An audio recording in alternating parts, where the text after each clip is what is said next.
থেকে শুরু করে বৃত্তিপাড়া বাজারে একটা আপনারা যত লোক বসছেন এতজন বসার মতো একটা অফিস আছে, হয়তো আপনারা কম বেশি জানেন সবাই। এই অফিসটা আমি আমার নিজ খরচে আমি নিয়ন্ত্রণ করি। আমি নিজ খরচে প্রতিদিন ওখানে 1 থেকে 150 থেকে 200 কাপ পর্যন্ত চা আমি আপনাদের সেবা করি। সেটা দিয়ে আমি আপনাদের গরিব মানুষ হিসাবে যতটুকু পারি চেষ্টা করি আপনাদের সাথে সুসম্পর্ক রাখার জন্য। ইনশাল্লাহ ইঞ্জিনিয়ার জাকির হোসেন সরকার যদি আমরা এই কুষ্টিয়া সদর 3 আসন থেকে সংসদে পাঠাতে পারি, আমাকে এই 18 মাস পাইছেন, সামনে 18 বছর থাকলে সে 18 বছর ওখানেই পাবে।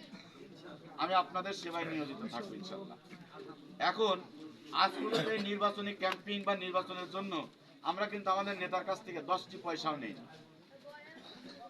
আমি একবার চ্যালেঞ্জ করেছিলাম একজন ভদ্রলোকের এক কথায়, যে যদি কেউ প্রমাণ করতে পারেন যে 50টা টাকা আমরা কোনো নেতা কর্মীর কাছ থেকে নিয়েছি, 50 টাকা নিয়েছি, আমি 50,000 টাকা জরিমানা। আমরা সেই কর্মী, আমরা এসছি